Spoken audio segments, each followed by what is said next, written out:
ኢፖክሲ ሪዝን ምንድነው? ዛሬ ኢፖክሲ ሪዝን ከ0 እስከ 100 ማወቅ ያለባችሁን ነገር ሁሉንም ለእናንተ ላብራራ በዚህ ቪዲዮ ይዤላችሁ መጥቻለሁ። ታዲያ ከእናንተ የሚጠበቀው ይሄን የዩቲዩብ ቻናል ሰብስክራይብ ማድረግ እንዲሁም ደግሞ ቪዲዮ ላይክ ማድረግ ነው። ኢፖክሲ ሪዝን ለምን ተወዳጅ ሆነ? ሰላም አቡኪ ይባላለሁኝ። እንኳን ደህና ወደ ቻናላችን መጣችሁ። ኢፖክሲ ሪዝን በአዳማ ላይ ለረጅም ዓመት ስሰራ ቆይቻለሁኝ። ታዲያ ይሄንን ውጣ ውረዶችን እንዲሁም ደግሞ ልምዶችን ለእናንተ ሼር ላካፍላችሁ መጥቻለሁ በዚህ ቪዲዮ። ይሄን ቪዲዮ ላይ ካደረጋችሁ እስከ መጨረሻው ተከታተሉን። ዛሬ ልዩ ቪዲዮ ይዤላችሁ መጥቻለሁኝ። እስከ ዛሬ ብዙ ተግባራዊ የሆኑ ቪዲዮዎችን ሰርቼላችኋለሁኝ። ዛሬ ግን ወደ ኋላ ተመልሼ መሰረታዊ የሆኑ ነገሮችን ለእናንተ ላስጨብጥ በዚህ ቪዲዮ ይዤላችሁ መጥቻለሁ። ኢፖክሲ ሪዝን ምንድነው? ከየት መጣ?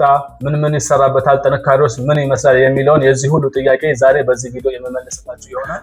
ኢፖክሲ ሪዝን ምንድነው? ኢፖክሲ ሪዝን ሁለት ፈሳሽ ያሉት ሲሆን ሪዝን እና ሃርድነር የምንላቸው የኢፖክሲ ውጤቶች ናቸው። ሁለቱ ሲቀላቀሉ ኢፖክሲ እንላቸዋለን።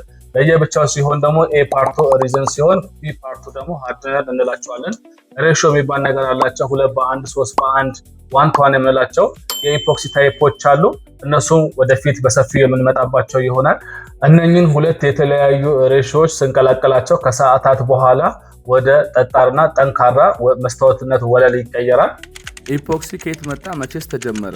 ኢፖክሲ ሪዝን ለመጀመሪያ ጊዜ የተገኘው በ1930ዎቹ ነው። ሳይንቲስቶች አዲስ ጠንካራ ፕላስቲክ ለመፍጠር ሲሞክሩ ነበር። ዋና ተመራማሪ ዶክተር ፒየር ካስታ ከስዊዘርላንድ። እንደ አውሮፓውያን አቆጣጠር በ1936 ዶክተር ፒየር ካስታ የመጀመሪያውን የኢፖክሲ ሪዝን ፈለሰፈ። በዛው ዓመት ደግሞ በአሜሪካን ዶክተር ሲልቫ ግሪንሊ ተመሳሳይ ነገር ሰራ። እኛ ተፈልስፎ እንኳን በአግባቡ ተሰጥቶን በስተክክል አንሰራም። ጉድ እኮ ነው። እስቲ እንቀጥል። ኢፖክሲ ለምን ተፈለሰፈ? በወቅቱ የአውሮፓውያን ኢንዱስትሪ ብረትን የሚተካ ቀላልና ጠንካራ ቁሳቁስ ይፈለግ ነበር። የመጀመሪያው ንግድ አጠቃቀም በ1940ዎቹ ኢፖክሲ ለአውሮፓውያንና ለጦር መሳሪያ ጥቅም ላይ ማዋል ጀመረ። ከ1960ዎቹ እስከ 1970ዎቹ ደግሞ ኢፖክሲ ወደ ጥበብ ስራና የቤት እቃዎች ወይም ደግሞ እንደ ፈርኒቸር ያሉ ስራዎች ላይ ገባ። ነገር ግን በወቅቱ በጣም ውድ ነበረ። ዘመናዊ ዘመን ከሚባለው ከ2000 ዓመተ ምህረት በኋላ ኢፖክሲ በርካሽና በቀላሉ መገኘት ተጀመረ። በዩቲዩብ እና በማህበራዊ ሚዲያ የተነሳ ኢፖክሲ ሪቨርቴብል በጣም ተወዳጅ ሆነ ማለት ነው። በኢትዮጵያ ደግሞ በአንጻራዊ ሁኔታ አዲስ ነው። እንደ አውሮፓን አቆጣጠር ከ2015 ጀምሮ እስካሁን ባለንበት ድረስ ኢፖክሲ ለወለል ስራ፣ ለጠረጴዛ ስራ እንዲሁም ደግሞ ለጌጣጌጥ፣ ለዋል አርት፣ ለረከቦት እየተሰራበት ይገኛል። ሆኖም የኢፖክሲ ስራ ኢትዮጵያ ውስጥ ገና አልተሰራም፣ አልተነካም። ክፍል 2 ቀጣይ ቪዲዮ ላይ ይዤላችሁ እመጣለሁ። ይሄ ቪዲዮ ከተመቻችሁ ሰብስክራይብ፣ ላይክ ማድረጉ እንዳትረሱ። አቡኪ ነኝ ከአዳማ። ይመቻችሁ።